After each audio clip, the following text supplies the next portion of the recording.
Hello and very good evening students, कैसे हैं आप सब लोग। मैं कलेश गोयल स्वागत करती हूं आप सभी का आपके चैनल अकाउंटिंग गुरुजी पर। स्टूडेंट्स, आज की हम क्लास में बात करने वाले हैं कि बीकॉम स्टूडेंट्स को क्या क्या गलतियां नहीं करनी है जब वो अपने एग्जाम्स के लिए प्रिपेयर कर रहे हैं। ओके, कुछ स्टूडेंट्स के साथ बहुत सारी ऐसी मिस्टेक्स हो जाती हैं। वो क्या करते हैं, कई बार बहुत ज़्यादा थ्योरी पर ध्यान दे लेते हैं या फिर बहुत ज़्यादा न्यूमेरिकल पर ध्यान दे लेते हैं। तो क्या मिस्टेक्स आपको नहीं करनी है, उनके बारे में आज मैं आपको बताने वाली हूँ। लेकिन उससे पहले आप सभी जल्दी से चैनल को सब्सक्राइब कर लीजिए, जिससे कि आपको चैनल से रिलेटेड सभी new update time to time मिलते रहें। बेल आइकॉन पर प्रेस कीजिए और वीडियो को एंड में लाइक करना मत भूलिएगा अगर आपको अच्छी लगे। चलिए बात करते हैं आज इस टॉपिक के बारे में कि बीकॉम स्टूडेंट्स को ऐसी क्या गलतियां हैं जो उनके लिए प्रॉब्लमैटिक सिद्ध हो सकती है। कहते हैं कि बहुत प्रॉब्लम हो जाएगी आपको अगर आप इस तरीके की मिस्टेक्स करोगे। ओके, तो क्या वो मिस्टेक्स हैं। सबसे पहली मिस्टेक आपकी ये हो जाती है, आप क्या कर सोचते हैं जब भी आप एग्जाम की प्रिपरेशन करते हैं, न्यूमेरिकल अगर आपका सब्जेक्ट है उस टाइम पर जब आप अपने एग्जाम की प्रिपरेशन करते हैं तो आप न्यूमेरिकल क्वेश्चन की तरफ एकदम से बिल्कुल फोकस कर देते हैं। क्यों?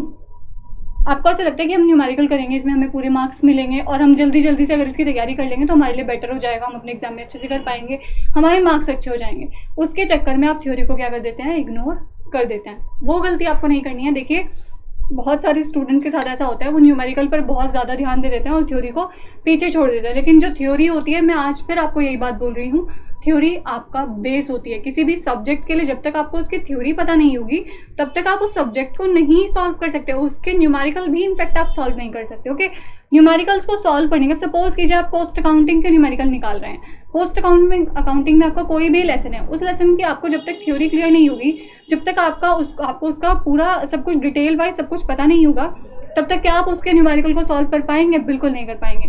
कॉस्ट क्या होती है आपको यही नहीं पता है, कॉस्ट क्या होती है, तो आप क्या कॉस्ट अकाउंटिंग निकालेंगे? ओके, तो इंपॉर्टेंट है कि आप पहले थ्योरी पर ध्यान दें।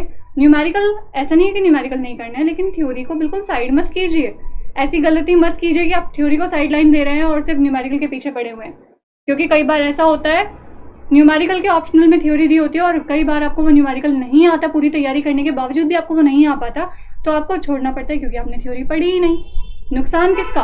आप लोगों का। नंबर किसके कटेंगे? आप लोगों के कटेंगे। तो ये मिस्टेक आपको नहीं करनी है। आप थ्योरी भी ध्यान दीजिए, न्यूमेरिकल भी ध्यान दीजिए, लेकिन थ्योरी पर अपना फोकस बनाकर रखिए। थ्योरी को बिल्कुल टेकन फॉर ग्रांटेड ऐसे मत लीजिए कि हाँ थ्योरी तो हो जाएगी, ये तो ईजी होता है, इसमें कुछ नहीं होता, बहुत ईजिली हम इसको लिख कर आ सकते हैं। तो ऐसा बिल्कुल नहीं होता है।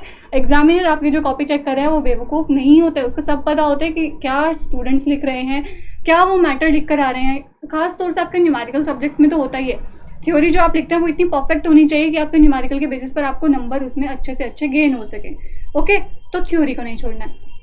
दूसरी बात, आप लास्ट मोमेंट पर बिल्कुल जब आपका एग्जाम होता है, एग्जाम से 10 मिनट पहले आप ऐसे पीछे पड़ जाते हैं, ऐसे पीछे पड़ जाते हैं मॉडल्स के, नोटबुक्स के, अपने नोट्स के, जैसे आपने पहले पढ़ा ही नहीं हो।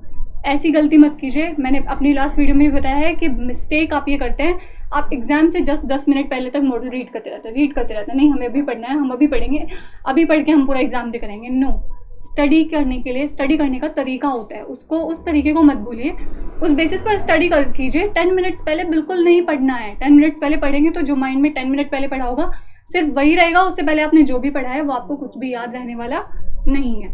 तीसरी बात, एक और आपको बता दूं, आप कई बार ये मिस्टेक कर देते हैं कि जब भी आप किसी न्यूमेरिकल क्वेश्चन को निकाल कर आते हैं, आप जल्दबाजी में उसको ऐसे निकालते हैं कि आप परफॉर्मा ही भूल जाते हैं। आपको यही नहीं पता कि किस क्वेश्चन को आपको कैसे सॉल्व करना है।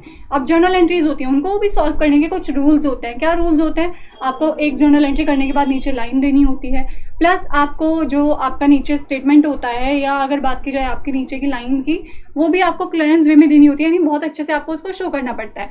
दूसरी बात, आपको लाइन सीधी खींचनी होती है। कुछ बच्चे क्या करते हैं, लाइन टेढ़ी मेढ़ी खींचेंगे और करके आ गए अपना काम। तो जो एग्जामिनर होता है उसको सब कुछ दिखाई देता है, वो सब कुछ देख रहा है कि आप क्या कर रहे हो, क्या लिखा है आपने अपनी कॉपी में। क्योंकि कॉपी जो है ना, आपका कहते हैं ना कि किसी भी इंसान का बिहेवियर उसका मिरर होता है, लेकिन एक स्टूडेंट के लिए उसकी राइटिंग, उसकी नोटबुक उसका मिरर होती है। आपने कैसे लिखा है, आपकी राइटिंग कैसी है, किस वे में आप अपनी प्रेजेंटेशन दे पा रहे हो, कैसे आप अपने एग्जाम को दे पा रहे हो, उस पर डिपेंड करता है कि आपके मार्क्स कैसे आने वाले हैं। ओके, थ्योरी को नज़रअंदाज नहीं करना है। 10 मिनट पहले बिल्कुल आपको पीछे नहीं पड़ना है नोटबुक्स के, उनको बंद कर दीजिए, साइड रख दीजिए, थोड़ा सा माइंड को आराम दीजिए। ओके, कुछ स्टूडेंट क्या करते हैं, ये सोचते हैं कि हमने अगर नहीं पढ़ा हम फेल हो जाएंगे और हमें पूरी रात भर पढ़ना है, पूरी रात लगा देते हैं पढ़ने के लिए। नो, ऐसा कुछ नहीं होता है। ये सब मतलब आपके सिर्फ मन की बात है कि आप पूरी रात पढ़ेंगे तो आप बहुत अच्छे से एग्जाम दे पाएंगे, ऐसा कुछ भी नहीं है। ओके आप कहते हैं ना कि कोई भी इंसान अगर 2 घंटे भी मन लगा के पढ़ लेता है ना तो वो भी बहुत अच्छा करके आ सकता है। इनफैक्ट आप इंपॉर्टेंट क्वेश्चन देखिए, लास्ट 10 ईयर्स के क्वेश्चंस को आप देख लीजिए, जो भी आपके क्वेश्चन है उनके बेसिस पर आप अपनी स्टडी कीजिए। दूसरी बात, इंपॉर्टेंट मैटर आपको देखना है, लेकिन जो अदर मैटर है उस पर भी एक बार अपनी नजर मार लीजिए। कुछ स्टूडेंट क्या करते हैं, बस सिर्फ इंपॉर्टेंट पढ़ा और चलो भाई छुट्टी देकर आ गए एग्जाम। ऐसे नहीं होता। ऐसा भी होता है कि एग्जाम में वो भी आ जाता है कई बार जो नहीं इंपॉर्टेंट है, जो अनइम्पॉर्टेंट है वो भी आ जाता है। तो ऐसा मत कीजिए, अनइम्पॉर्टेंट पर भी ज्यादा नहीं तो उस पर सिर्फ नजर तो डाल लीजिए, एक बार उसको रीड तो कर लीजिए। रीड तो कर सकते हैं, अगर आप रीड भी करते हैं ना तो डेफिनेटली आपके माइंड में कुछ तो रहता ही है। और अगर आप एग्जाम देने जा रहे हैं, आपके पास कोई ऑप्शन नहीं है, ऑप्शन नहीं मिल रहा और क्वेश्चन वही आ गया, आपको करना ही पड़ेगा ज़बरदस्ती, तो उस सिचुएशन में आप वो क्वेश्चन सॉल्व तो कर पाएंगे? खुद सोचिए कि आप उस क्वेश्चन को सॉल्व नहीं कर पाएंगे अगर आपने उसको रीड किया होगा। किसी भी बच्चे को अगर आप एक बार एक स्टोरी सुना देते हो ना, वो भी उसको याद हो जाती है, माइंड में सेट हो जाती है। तो एक स्टोरी की तरह पढ़ लीजिए। अपनी पढ़ाई को अपने लिए बिल्कुल बोरिंग मत बनाइए, थोड़ा सा कुछ इनोवेटिव कीजिए अपने तरीके में। पढ़ने का तरीका चेंज कीजिए अपना, थोड़ा सा टाइम टेबल सेट कर लीजिए, ये टाइम मुझे पढ़ना है, ये टाइम मुझे ये काम करना है। ऐसा नहीं है मेडिटेशन की जरूरत नहीं होती, थोड़ा सा मेडिटेशन भी लीजिए, थोड़ा सा अपना माइंड डाइवर्ट करने की भी कोशिश कीजिए। ऐसा नहीं है सिर्फ इस पढ़ाई के पीछे पड़ गए तो पढ़ गए, हमें आज ही टॉपर बनना है, ऐसा नहीं होता। टॉपर्स वो नहीं होते जो पूरी पूरी रात भर के पढ़ाई करते हैं। रियल लाइफ में टॉपर वो होता है जिसके पास नॉलेज होती है, स्किल्स होती हैं, किसी भी काम को करने का तरीका होता है, प्लस बिहेवियर आपका अच्छा होना चाहिए।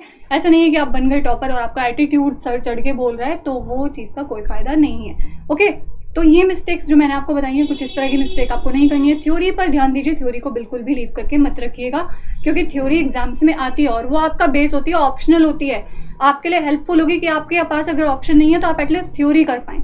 ओके, तो इस तरह की मिस्टेक्स मत कीजिए। All the best for your exam and I think आपके एग्जाम्स अप्रैल के लास्ट वीक में या मई के फर्स्ट वीक में तो शेड्यूल हो ही जाएंगे। फिर मिलते हैं आपसे एक नए वीडियो के साथ, एक नए और एक बहुत ही इंटरेस्टिंग और हेल्पिंग टॉपिक के साथ। तब तक के लिए शुक्रिया, बाय बाय।